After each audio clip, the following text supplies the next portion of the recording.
Good morning class. आज हम हमारे नए टेस्ट पेपर का सॉल्यूशन बनाते हैं। हमारा टेस्ट फॉर्म नंबर जो है वो हमारे पास है 026811। ये सीजीएल एग्जाम की टेस्ट सीरीज है जिसमें मैथ्स के टोटल 25 क्वेश्चंस आते हैं। तो हम इन 25 क्वेश्चंस का एनालाइज करते हैं आज के पेपर को स्टार्ट। आज के पहले क्वेश्चन से पहला क्वेश्चन ये रहा हमारी स्क्रीन पर।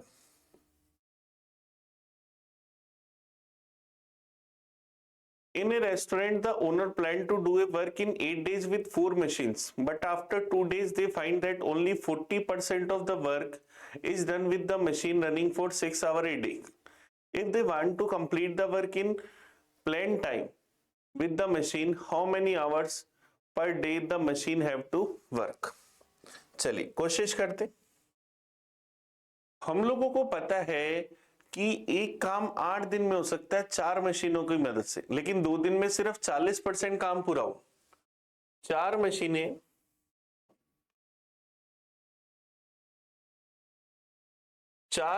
ने 40% काम करा 2 दिन में, जब वो 6 घंटे प्रतिदिन काम करती है। अब हमें यही काम करना है पूरे टाइम में। टोटल कितने दिन का प्रोग्राम था? 8 दिन का। 2 दिन हो गए तो दिन कितने बचे? 6। कितने घंटे काम करेंगे? मान लिया x घंटे। 4 मशीनें बचा हुआ 60% काम करेंगी। तो यहां से हम x की वैल्यू निकालें तो क्या जाएगा? 4 इंटू 40 इंटू 6 इंटू एक्स बराबर 4 इंटू 60 इंटू 2 इंटू 6। यहां से 0 से 0 गए, 6 4 से 6 4 गए। x की वैल्यू 6 दूनी 12/4। x की वैल्यू क्या आ जाएगी? 3। x की वैल्यू 3 आ जाएगी तो वो 3 घंटे में काम कर देगी। मतलब हमारे पास क्या है? काम करने का कॉन्ट्रैक्ट है 8 दिन का। 2 दिन हमने 6 घंटे काम करा, तो बचे हुए 6 दिन कितने घंटे काम करें ताकि काम समय पर पूरा हो जाए? मशीनें हमारे पास है 4। चलिए नेक्स्ट क्वेश्चन देखते हैं 52। Meera and Amal walk along a circular track starting from the same point at the same time. If they walk at the same distance, then in 45 minutes, Amal complete exactly 3 more rounds than Meera. If they walk in the opposite direction, then they meet for the first time exactly after 3 minutes. The number of rounds Meera walk in 1 hour each. दो लोग हैं, एक है अमल और एक है मीरा। अब Meera 45 minute में जितने राउंड लगाती है, अमल उससे कितने राउंड ज्यादा लगाता? x+3 round. मीरा और अमल एक ही समय पर एक बिंदु से शुरू करते हुए एक वर्ताकार पथ पर चलते हैं। यदि एक ही दिशा में चलते हैं तो अमल 45 मिनट में मीरा से ठीक 3 अधिक चक्कर लगाता है।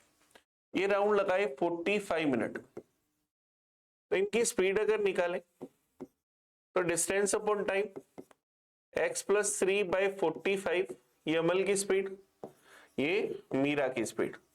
अब जब ये अपोजिट डायरेक्शन में जाते हैं तो क्या होता है? 3 मिनट में एक चक्कर पूरा करते हैं।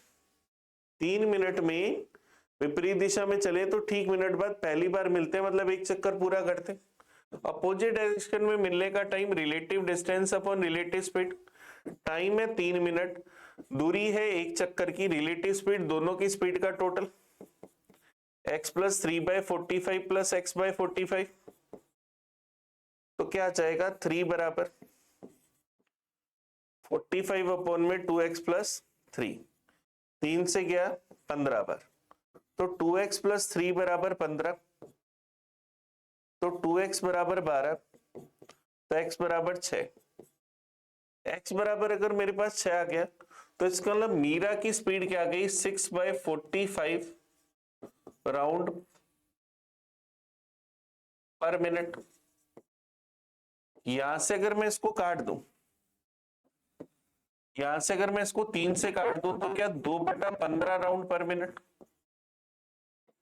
अब हमें उसका बताना है कि मीरा 1 घंटे में कितने चक्कर लगाती, तो 2/15 राउंड पर मिनट है, तो 1 घंटे को 60 से गुना कर दे तो क्या जाएगा? 4 दूनी 8 राउंड।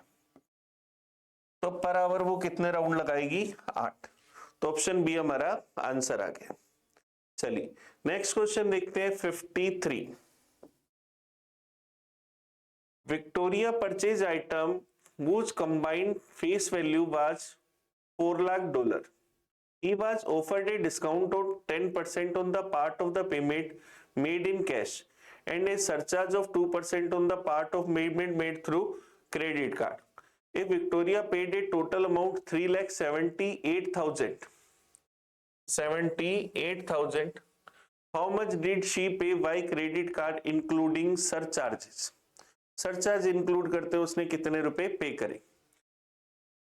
मान लिया उसने कार्ड से पे करे, कार्ड से उसका जो बिल था वो X रुपए का था, उसने जो बाकी पे करे उसने कार्ड से पे करे और 10% डिस्काउंट पर पेमेंट कैश करी। कैश जो पे करी वो कितनी थी? 4 लाख माइनस X।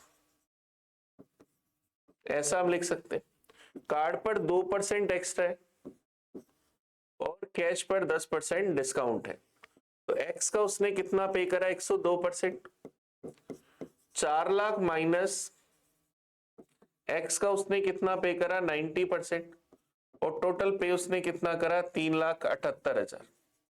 ऐसा हमें दे रखे, यहां से हम इसको सोल्व कर ले तो 102x बट्टा में 100 plus 4 lakh minus X into 90/100 बराबर 378,000। तो क्या जाएगा? बट्टा में 100 है, 100 का एलसीएम ले लेते हैं, 102x प्लस 4 लाख गुना में 90 माइनस में 90x बराबर 378,000 इंटू में 100। तो यहां से 102x में से 90x गए तो 12x बराबर 378,000 इंटू 100 माइनस 4 लाख गुना 90। तो 12x की वैल्यू यहां से क्या जाएगी? 9 चौक 36, 378 में से 360 गई तो क्या जाएगा? 18। फिर मेरे पास जीरो तो वैसे ही रहेंगे, 2 4 5 6 5 जीरो रह जाएंगे। तो x की वैल्यू क्या जाएगी? 12 का भाग दूंगा तो क्या जाएगा? 1,50,000 रुपए। x की वैल्यू क्या आई? 18 लाख बटा 12, 1,50,000 रुपए। 1,50,000 रुपए उसने कार्ड से पे करे, 2% इस पर सरचार्ज है, तो 1,50,000 इसका 2% और निकाल लें तो क्या जाएगा? 3,000। 1,50,000 इसका 2% सरचार्ज मतलब 3,000, तो क्या जाएगा? 1,53,000। तो उसने कितनी अमाउंट पे करी होगी? 1,53,000। और ये डॉलर में है तो डॉलर लिख लो रुपीज की जगह। चलिए, ये हमारे पास इसका आंसर आ गया कि 1,53,000 रुपए उसने पे करे। वैसे तो कार्ड से उसने बिल पे करा 1,50,000, लेकिन 2% सरचार्ज मिलाकर उसने अमाउंट कितनी पे करी? 1,53,000। और उसने क्लियर पूछा है क्रेडिट कार्ड के माध्यम से अधिभार सहित जो एक्स्ट्रा सरचार्ज है उसके साथ उसने कितना भुगतान किया। चलिए नेक्स्ट क्वेश्चन देखते हैं, 54 number. Modern electronic shop sold off the 30% hardware at a profit of 50%, 90% software at a profit of 10%. The average profit percentage of the modern electronic shop is if sell only two kinds of things. चलिए, एक तो hardware है, एक है software. 30% hardware और 90% software, ये 50% लाभ पर और ये 10% लाभ पर बेचती। तो हमें बताना है इस पूरे का उसे कितने परसेंट का एवरेज प्रॉफिट हुआ। अब देखो 30% और 90% वस्तुएं, जो आर्टिकल्स हैं वो 30% और 90% और इनका प्रॉफिट 50 और 10 है, तो इनका रेशियो क्या 1:3 आ गया। एक वस्तु 50% के लाभ पर बेची तो 50 का प्रॉफिट हुआ, 3 वस्तु 10 के लाभ पर बेची तो प्रॉफिट 30 का हुआ, तो टोटल प्रॉफिट हुआ 80% का। टोटल कितनी वस्तुओं पर? 4 पर। तो 80% प्रॉफिट 4 वस्तुओं पर, तो एक पर कितना प्रॉफिट हुआ एवरेज? 20%। तो आंसर क्या जाएगा? 20। तो उसका औसत लाभ कितना है? 20%। चलिए नेक्स्ट क्वेश्चन देखिए 55। Base of the prism is equilateral hexagon. Each side of 1 centimeter and its height is 1 centimeter. Then find out the volume. हमें प्रिज्म का आयतन बताना है। हाइट ये हिंदी में लिखा हुआ है, ये 1 सेंटीमीटर है। हमें इस प्रिज्म का आयतन बताना है। प्रिज्म का वॉल्यूम होता है बेस एरिया इनटू में हाइट। अब बेस है हमारे पास 1 सेंटीमीटर भुजा का हेक्सागन। हेक्सागन का एरिया होता है 6 इंटू रूट 3/4 इंटू ए स्क्वायर। हाइट भी कितनी है 1, 2 से चला जाएगा 3 रूट 3/2, ये हमारे पास आ जाएगा। तो इसका वॉल्यूम क्या आ जाएगा 3 रूट 3/2 सेंटीमीटर क्यूब। ये हमारा आंसर आ गया। तो ऑप्शन बी इसका आंसर। आयतन क्या होगा और हमें मेंशन कर लेते हैं सेंटीमीटर क्यूब, सेंटीमीटर क्यूब में। चलिए नेक्स्ट क्वेश्चन देखते हैं 56। if p बराबर x square minus 36 upon x square minus 49 q बराबर this, then p upon q। p है x स्क्वायर माइनस 36 अपॉन में x स्क्वायर माइनस 49। तो p को हम क्या a plus B into A minus B लिख सकते हैं, x plus 6 into X minus 6 upon में x प्लस 7 इंटू में x माइनस 7। q बराबर है x plus 6, x plus 6 upon में x प्लस 7। तो x plus 6 upon x plus 7 की जगह यहां पर मैं क्या q लिख सकता हूं, p बराबर q into X minus 6 upon में x माइनस 7। मुझे p अपॉन q बताना है, तो p अपॉन q बराबर x minus 6 upon x minus 7, ये हमारे पास आ जाएगा। तो ऑप्शन क्या आ जाएगा ए। ऑप्शन ए इसका सही आंसर। चलिए नेक्स्ट क्वेश्चन देखिए 57। 57 देखो हमें क्या करें, हमें इसकी वैल्यू बतानी है कि क्या होगी। Sine square 60 degree, sine 60 degree होता है रूट 3/2, तो इसका स्क्वायर करूंगा तो क्या आ जाएगा 3/4। कोस स्क्वायर 45 डिग्री, कोस 45 डिग्री 1/√2, तो स्क्वायर करा 1/2। सेक 60 डिग्री क्या आ जाएगा 2, और cos square 40 degree plus cos square 50 degree ये क्या बन जाएगा 1। तो क्या आ जाएगा 3 से ही 3/4 माइनस में 1/2, तो एलसीएम आ जाएगा 4 3 माइनस 2, तो 3 से 1/4 या 13/4। तो ऑप्शन ए हमारा आंसर आ जाएगा। 57 का सही आंसर आ गया ऑप्शन ए। चलिए नेक्स्ट क्वेश्चन की ओर बढ़े, question number 58। A square has the same curved surface area as a cone of height 3 centimeter, base radius 4 centimeter. Find the radius of the nearest to centimeter. गोले की हमें त्रिज्या ज्ञात करनी। Find the radius to the nearest centimeter of sphere. गोले की हमें radius पता नहीं। अब देखो हमें कह रहे हैं गोले का पृष्ठीय क्षेत्रफल शंकु के वक्र पृष्ठीय क्षेत्रफल के बराबर है। एक हमारे पास गोला है, इसका कर्व सरफेस एरिया शंकु के कर्व सरफेस एरिया के बराबर। शंकु की हाइट है 3 सेंटीमीटर, रेडियस कितनी है 4 सेंटीमीटर, तो एल कितना 5 सेंटीमीटर। गोले का कर्व सरफेस एरिया क्या होगा 4πr²। शंकु का कर्व सरफेस एरिया क्या होगा πr इंटू एल। तो पाई से पाई गया, 4 से 4 गया, r² बराबर 5, तो r बराबर √5। तो गोले की रेडियस मेरे पास क्या आ जाएगी √5 सेंटीमीटर, ये हमारा आंसर आ जाएगा। तो गोले की त्रिज्या क्या आ गई √5। हमें यहाँ पर ये मेंशन कर रखा है क्लियर कि कर्व सरफेस एरिया जो वो कोन के कर्व सरफेस एरिया के बराबर है। चलिए नेक्स्ट देखते हैं 59। A well with 14 meter inside diameter is log 15 meter depth. The earth taken out it has been evenly spread all over it the width of 21 meter to form a embankment. What is the height of the nearest to the embankment? हमने क्या करा, एक कुआं खोदा। जो कुआं खोदा उसकी गहराई कितनी है, 15 मीटर, और इसका व्यास कितना है, 14 मीटर। इसका मतलब रेडियस कितनी है, 7 मीटर। इससे निकाली गई मिट्टी को इसके चारों ओर हमने 21 मीटर चौड़ाई तक फैलाया, 21 मीटर चौड़ाई तक फैलाया। तो हमें बताना है इसकी हाइट कितनी होगी, फैलाई गई मिट्टी की हाइट बतानी कि कितनी होगी। चलिए कोशिश करते। इससे जो मिट्टी निकालेंगे इसके अंदर वाले भाग में तो डालेंगे ही नहीं, यही बाहर वाले हिस्से में स्प्रेड करेंगे। तो क्या निकाली गई मिट्टी का वॉल्यूम फैलाई गई मिट्टी के वॉल्यूम के बराबर होगा? तो निकाली गई मिट्टी हमारे पास कितनी है, पाई आर स्क्वायर एच। फैलाई गई मिट्टी इस अंदर वाले भाग में नहीं फैलाएंगे, बाहर फैलाएंगे,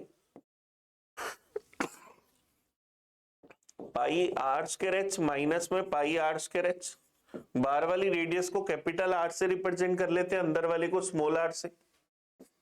तो पाई इंटू 7 इंटू 7 इंटू 15 बराबर पाई इंटू एच कॉमन ले लो, आर स्क्वायर। बाहर वाले की रेडियस 7 और 21 28, अंदर वाले की रेडियस 7।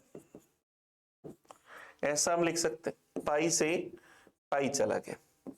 तो 7 इंटू 7 इंटू 15 बराबर h इंटू यहां से 7 इंटू 7 अगर मैं कॉमन ले लूं तो क्या जाएगा 4 माइनस 1। ऐसा हम लिख पाएंगे। तो 7 इंटू 7 से 7 इंटू 7 कट गया, तो 15 बराबर क्या आया 3h। तो h बराबर क्या आएगा 15/3, तो क्या जाएगा 5। h मेरे पास क्या जाएगा 5। 21 मीटर की चौड़ाई तक फैलाया जाता है। सॉरी ये 4 इंटू 4 आएगा। यहां अगर अपन इसको करें, जब हमने यहां से कॉमन लिया 7 इंटू 7, तो ये 4 इंटू 4 माइनस में 1 इंटू 1 आएगा। तो मेरे पास क्या है 15 बराबर 15h, h बराबर 15/15 1। तो हाइट कितनी आ जाएगी 1 मीटर। कितनी हाइट बढ़ जाएगी 1 मीटर, ये हमारा आंसर आ जाएगा। तो एम्ब्रिकमेंट की हाइट कितनी है 1 मीटर। बस ध्यान क्या रखना है, निकाली गई मिट्टी का वॉल्यूम फैलाई गई मिट्टी वॉल्यूम के बराबर होगा। चलिए नेक्स्ट क्वेश्चन देखते हैं 60 number. Let the vertices of a triangle ABC be this, then the triangle is. हमें ट्रायंगल एबीसी के तीनों शीर्षों के निर्देशांक दे रखे हैं और हमें ट्रायंगल का नाम बताना है। एक के निर्देशांक है 4 3 7 -1 और 9,3। चलिए हम इनकी भुजाएं निकालते हैं, डिस्टेंस निकालते हैं। 3 का स्क्वायर 9 प्लस 4 16, तो रूट में क्या है 9 प्लस 16 मतलब 25, तो क्या है 5। 9 में से 7 गए 2, 2 का स्क्वायर 4, 9 में से 7 गए 3 - 1 4 16, रूट में 20, 9 में से 4 गए 5, तो ये क्या है 5। तो ये भुजा 5, ये भुजा 5 मतलब 2 भुजाएं बराबर। तो क्या हुआ आइसोसेलेस ट्रायंगल समद्विबाहु त्रिभुज। ऑप्शन बी हमारा आंसर आ जाएगा। हमने सिर्फ और सिर्फ इन बिंदुओं के बीच की दूरी निकाल के भुजाएं निकाली। अगर ये x1 y1 है, ये x2 y2 है, तो इनकी बीच की डिस्टेंस निकालनी है। तो d का फॉर्मूला होता है रूट में x2 - x1 का whole square plus y2 - y1 का होल स्क्वायर। चलिए नेक्स्ट क्वेश्चन देखते हैं 61। 61 देखो डीआई का क्वेश्चन है। Table given below shows the distribution of loan by various bank, read the table carefully and answer the following question. हमें अलग अलग ईयर्स में बैंक के द्वारा दिए गए लोन दिखा रखा है। हमें क्या बताना है, बैंक आर द्वारा 2010 में पिछले वर्ष की तुलना में ऋण वितरण में कितने % की कमी है। आर का 2010 में लोन है 23, 2009 में था 28, तो लोन 28 से 23 हो गया। कितनी कमी आई 5 की, किससे 28 से। परसेंटेज में चाहिए इंटू करा 100% से, तो ये 2 से चला गया 14 बार, या 4 से चला जाएगा, ये 4 से चला गया 7 बार, ये चला गया 25 बार। 25 इंटू 5 125/7%। तो 7 का भाग गया एक बार, बच जाएगा मेरे पास 5 55, 7 8 56, लगभग 18%। तो कितनी कमी आई? 18% की। ये हमारा आंसर आ गया। चलिए नेक्स्ट क्वेश्चन देखते हैं, क्वेश्चन नंबर 62। 5 वर्षों के दौरान औसत किस बैंक ने ऋण वितरण सर्वाधिक किया? Which bank has distributed highest average loan during the entire period of the 5 year? अब हमें चेक करना पड़ेगा सबका टोटल। चलिए देखिए, इसको तो देखकर आर को तो यहीं से माइनस कर सकते हैं, बाकी सबको हमें चेक करना पड़ेगा। चाहो तो क्यू को भी माइनस कर सकते हो क्योंकि इसमें वैल्यू 17 और 20 है। तो पी को चेक करते, 9 और 2 11, 11 और 5 16, 16 और 9 25, 2 6, 9 11 और 14 145। एस को चेक करते, 5 3 8 और 4 12 और 19, कैरी आ गई 1 4 2 6 9, 9 और 5 14 149। तो अभी मुझे सबसे ज्यादा किसका लग रहा है? एस का, 149। तो ऑप्शन डी हमारा आंसर आ जाएगा। इसको छोड़ने का रीजन के इसमें सारी वैल्यू 20 के आसपास है, 30 के पास ज्यादा नहीं है। इसमें सारी वैल्यू है लेकिन ये 2 वैल्यू कम है, 3 वैल्यू, इसलिए। तो आंसर क्या जाएगा? Option D. आप चाहो तो चारों का टोटल भी चेक कर सकते हो। चलिए नेक्स्ट क्वेश्चन देखते हैं, 63। In right angle triangle ABC, B is equal to 90 degree. If P and Q are the point on the side AB and BC respectively, तो हमें बताना है कि क्या सही है। हमने एक समकोण त्रिभुज बनाया ABC, जिसमें B कोण समकोण है। हमें दे रखा है P और Q, AB और यहां पर मान लिया कोई बिंदु P और BC पर कोई बिंदु Q में, तो हम P और Q को ऐसे मिला देते हैं। बताना है कि क्या सही है। चलिए अब देखिए, सारे ऑप्शन में ए क्यू प्लस सीपी है। तो चलिए पहले अगर मैं ए क्यू स्क्वायर निकालू, राइट एंगल ट्रायंगल में ए क्यू स्क्वायर अगर मैं निकालू तो क्या A B square plus B Q square. अब सीपी स्क्वायर अगर मैं निकालू तो क्या आएगा? BP square plus BC square. इन दोनों को जोड़ दो अगर, A Q square plus CP square बराबर ए बी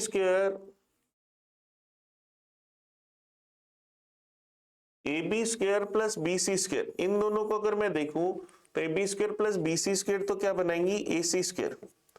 अब बी क्यू स्क्वायर और BP square, B Q square plus BP square क्या क्यूपी स्क्वायर बना देंगी। तो इन दोनों से क्या मैं क्यूपी स्क्वायर लिख सकता हूं? ऐसा कोई ऑप्शन है? बिल्कुल, ऑप्शन बी हमारा आंसर आ गया। A Q square plus CP square बराबर A C square plus P Q square. चलिए नेक्स्ट क्वेश्चन की ओर बढ़ते हैं, question number 64। A goldsmith has 361 rings of gold. He sells some of these at a loss of 4%, rest at a profit of 15%, making overall profit of 8%. Then find the number of rings sold at a profit of 50%.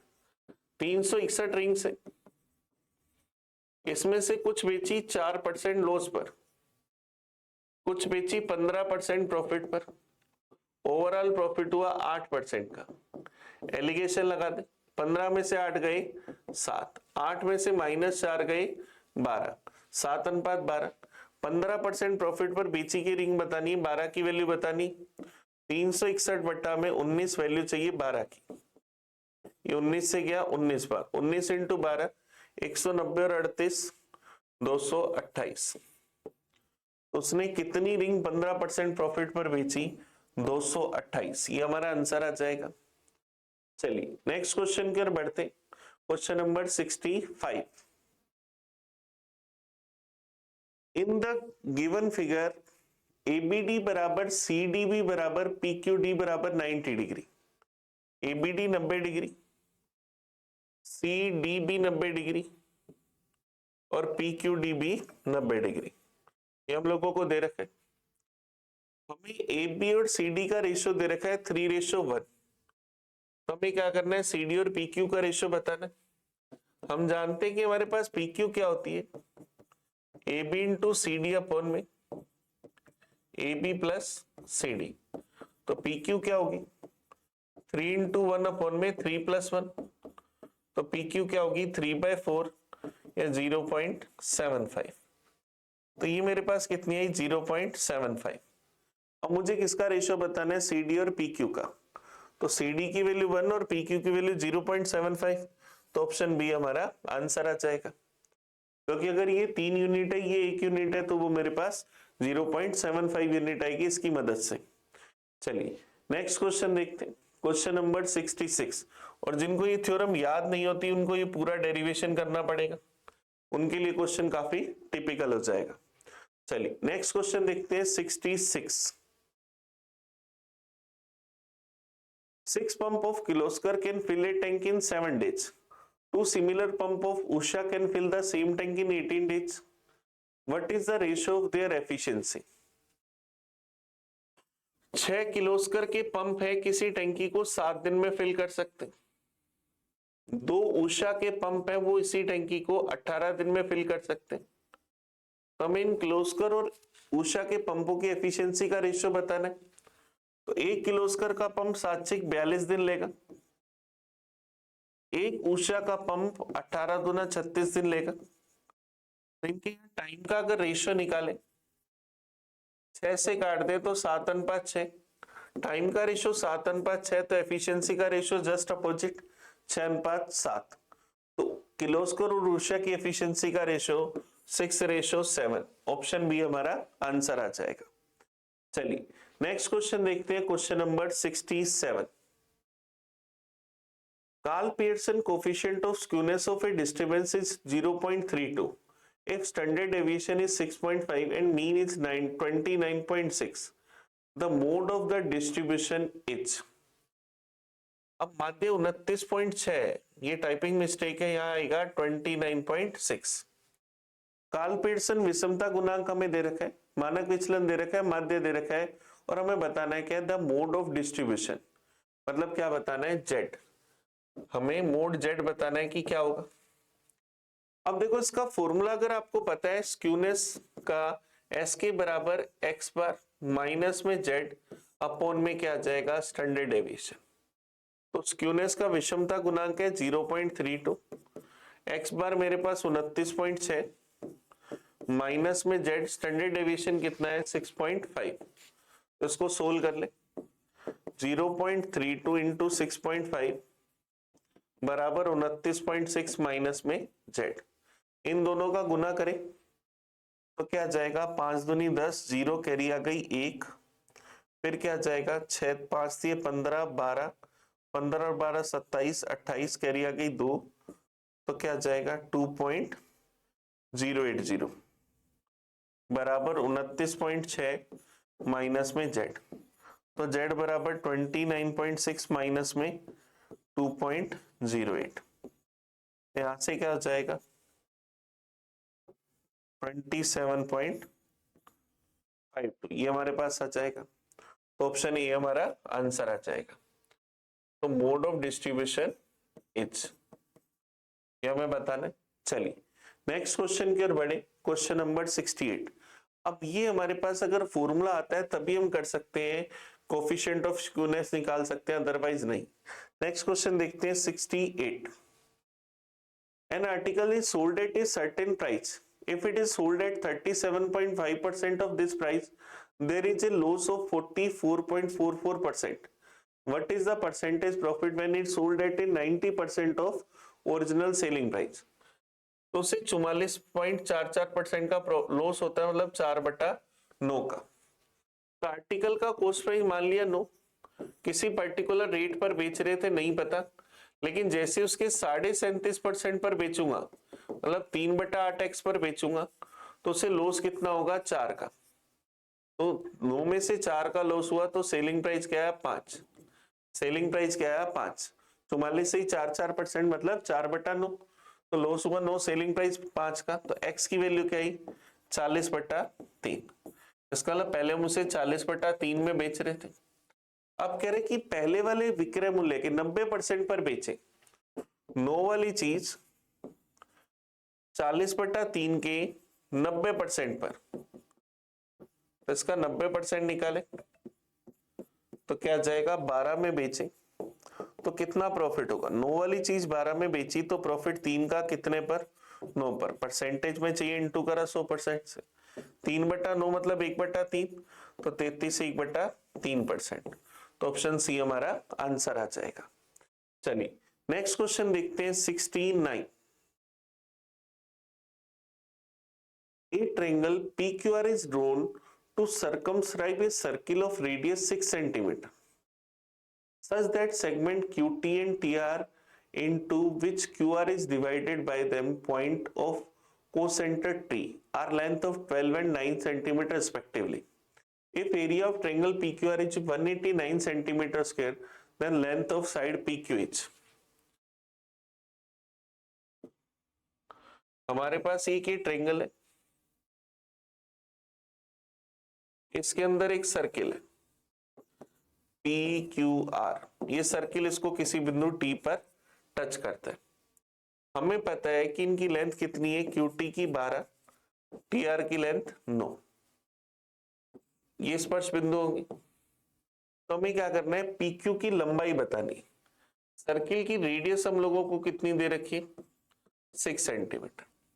ये 12 है तो ये भी 12 होगी, ये 9 तो ये भी 9 होगी, ये x माने तो ये भी x होगी। हम जानते हैं कि अंतःवृत्त की त्रिज्या डेल्टा अपॉन s होती, तो रेडियस कितनी है 6, ट्रायंगल का एरिया 189, s क्या होगा, सेमी पेरीमीटर, तो क्या आ जाएगा 21 प्लस x। तो यहां से क्या आएगा, 21 प्लस x की वैल्यू 189/6, तो 21 प्लस x की वैल्यू क्या आ जाएगी, 331.5। तो x की वैल्यू 31.5 माइनस 21 क्या जाएगी, 10.5। तो x की वैल्यू 10.5 सेंटीमीटर। तो PQ की लेंथ 12 प्लस 10.5 तो 22.5 सेंटीमीटर। ऑप्शन सी इसका आंसर आ जाएगा। हमें पता है कि वृत्त के बार स्पर्शिकाएं खींचेंगे तो इनकी लंबाई आपस में बराबर होती है, तो ये 12-12, ये 9-9, ये x। चलिए नेक्स्ट क्वेश्चन की ओर बढ़े, क्वेश्चन नंबर 70। निम्नलिखित में से किसका वर्गमूल एक परिमेय संख्या है? अब देखो ये फाइंड करने के लिए या तो आप पूरा प्रोसेस यूज करो, सबके वर्गमूल निकालो, या अगर हम बेसिक कुछ बातों का ध्यान रखें तो हम डायरेक्ट भी बता सकते।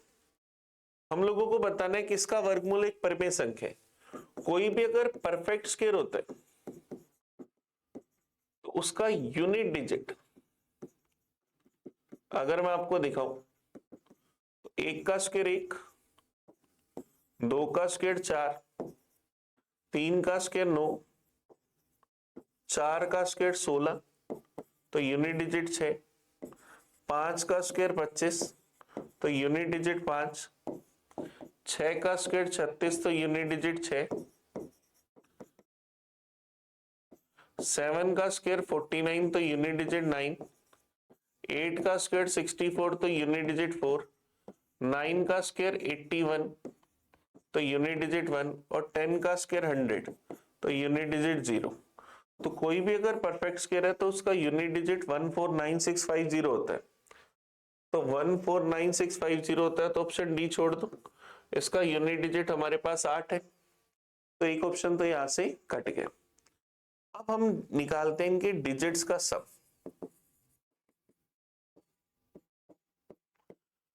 ये एक ही रहेगा, ये 4, ये 9, ये 16 है, इसके डिजिट्स का सम करें। 1 का स्क्वायर 1, 2 का स्क्वायर 4, 3 का स्क्वायर 9, 4 का स्क्वायर 16 तो डिजिट्स का सम 7, 5 का स्क्वायर 25 तो डिजिट्स का सम 7, 6 का स्क्वायर 36 तो डिजिट्स का सम 9, 7 का स्क्वायर 49 तो डिजिट्स का सम 4। पहले 4 9 को जोड़ा 13, फिर से वापस 3 और 1 4, 8 का स्क्वायर 64, 6 और 4 10 यूनिट डिजिट 1, डिजिट्स का सम 9 का स्क्वायर 81 तो क्या है 9, 10 का स्क्वायर 100 तो 1। तो सबके डिजिट्स का सम क्या 1 4 9 और 7 आ रहा है, 1 4 7 और 9। चलो इन ऑप्शंस को ढूंढते। 9 गया, 5 4 9 गया, पहले का आ रहा है 3 तो पहला नहीं हो सकता। दूसरे में देखा 9 गया, 5 4 9 गया, 6 2 8 आ रहा है, ये भी नहीं हो सकता, 1 4 7 9 होना चाहिए। तीसरे को देखें, 5 4 9 गया, 4 2 6 और 3 9 गया, एक बचा, एक हो सकता है, तो तीसरा सही आंसर, ऑप्शन सी इसका सही आंसर, क्योंकि एक ही दोनों कंडीशन को फुलफिल कर रहा है, जिसमें डिजिट्स का सम भी फुलफिल हो रहा है और यूनिट डिजिट भी फुलफिल हो रहा है। चलिए नेक्स्ट क्वेश्चन देखते हैं 71। 10 अंकों की संख्या 24 से परफेक्टली डिवाइड है और x और y जीरो नहीं है, तो x प्लस वाई का न्यूनतम मान बता दें। 24 से डिवाइड है मतलब 8 गुना 3 से, 8 के लिए लास्ट के 3 नंबर देखो, 0 बाई 8 में 8 का भाग जाना चाहिए। अब देखो ये 0 लू तो चला ही जाएगा, 8 16 32, सॉरी 8 16 24 32 40 48, लास्ट का डिजिट 8 कब आएगा, जब ये 4 होगा। मिनिमम वैल्यू चाहिए, तो y का मान क्या आया, 4। अब y का मान 4 आया, यहां रख दे, तो 2x6 00 00 48। अब 24 में 8 और 3 का भाग जाना चाहिए, तो 3 के लिए देखूं तो क्या आएगा, 2 और 6 8, 8 दूनी 16 और 20, तो x का मान क्या हो सकता है, 1। मिनिमम वैल्यू लेनी है तो 1 ही लिया, तो x की जगह 1, तो हमें क्या चाहिए, x प्लस वाई, तो 1 प्लस 4 क्या आ जाएगा, 5, तो ऑप्शन ए हमारा आंसर आ जाएगा। तो मिनिमम वैल्यू में क्या आ जाएगा, 5। कुछ और पूछता तो अपना आंसर कुछ और भी आ सकता था। नेक्स्ट देखते हैं क्वेश्चन नंबर 72। हमें इसको सिंप्लीफाई करके इसकी वैल्यू बतानी, 1 से 1/4 5/4, 2 से 1/3 7/3, 7/5 मतलब 5/7, 7 से 7 कट गया तो 5/3, माइनस में 12 और 5 17/12, प्लस के अंदर 1/9, डिवाइड के अंदर 3 दूनी 6 और 1 7/3, तो गुना में 3/7, प्लस 2/7 प्लस 1/6, तो यहाँ क्या बनेगा, 25/12 माइनस 17/12, तो 25 माइनस 17/12 प्लस 3 से 3 गया तो 1/21, 2/7 और 1/6, तो यहां से मेरे पास क्या जाएगा, 25 में से 17 गई, 8/12 मतलब 2/3, 1/21, 2/7 और 1/6, एलसीएम आ गया 42, 14 दूना 28, 2 6 दूनी 12 और 7, तो क्या जाएगा, 28 और 2 30 और 42 और 49/42, 7 से गया 7/6, ऑप्शन क्या जाएगा, 7/6, ऑप्शन सी इसका सही आंसर। ये सिंप्लीफिकेशन का बड़ा इजी सा क्वेश्चन है। चलिए नेक्स्ट क्वेश्चन देखिए 73। A person has to cover a distance of 160 km in 15 hours. If we cover 4/5 of the distance in 2/3 of time, then what is should speed to cover the remaining distance? 4/5 दूरी तय कर ली, तो बची कितनी, 1/5, 1/5 मतलब 32 kilometre, 2/3 समय लगा दिया तो 1/3 समय बचा, तो 15 घंटे का 1/3 में 5 घंटे, 32 किलोमीटर 5 घंटे में चलना है, तो स्पीड क्या होगी, distance upon time, 32/5 6.4 kilometre per hour, तो बची हुई दूरी तय करने के लिए उसकी average speed 6.4 kilometre per hour, ये हमारा आंसर आ जाएगा। चलिए नेक्स्ट क्वेश्चन देखते हैं 74। A sum of 80 to 100 was divided among A, B, C in such a way that A had 500 more than A. A had 500 more than B. A के पास B से 500 रुपए दिखे और C के पास A से 300 रुपए दिखे, तो C का शेयर कितना है, तीनों के बीच में बांटने 80 to 100, B के पास अगर X रुपए, A के पास B से 500 रुपए ज्यादा मतलब X प्लस 500, C के पास A से भी 300 रुपए ज्यादा मतलब X प्लस 800, तो हमें C का हिस्सा बताना है, सबको जोड़ू तो 3x प्लस 8 और 5 1300 रुपए बराबर 8200 रुपए, तो 3x बराबर 8200 माइनस 1300 6900, तो x की वैल्यू 2300 रुपए, x की वैल्यू 2300 रुपए, तो c का भाग है x प्लस 800, तो 2300 प्लस 800, 2300 प्लस 800 3100, हमारा आंसर क्या जाएगा? Option C. ऑप्शन सी इसका सही आंसर। चलिए नेक्स्ट क्वेश्चन देखते हैं 75। If A is 28% more than B and C is 25% less than sum of A and B, then what percentage will C be more than A? A B से 28% अधिक है, B अगर 100 है तो A कितना होगा? 128। A B से 28% अधिक है, C A और B दोनों के योग से 25% कम है, दोनों का योग 228, 25% कम है तो 75% है, 3/4, 5 चौक 20, 22 चला गया 7 बार, 7 ते 21, 2 171। सी कितना है? 171। तो सी ए से कितने परसेंट अधिक है?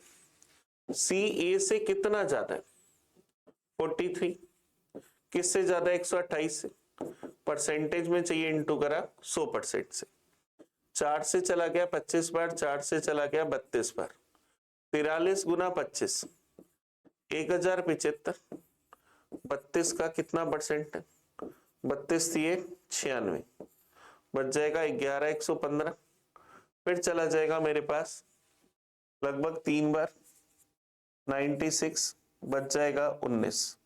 पॉइंट लगाया 190, फिर चला जाएगा 6 बार 192, तो लगभग 33.6%।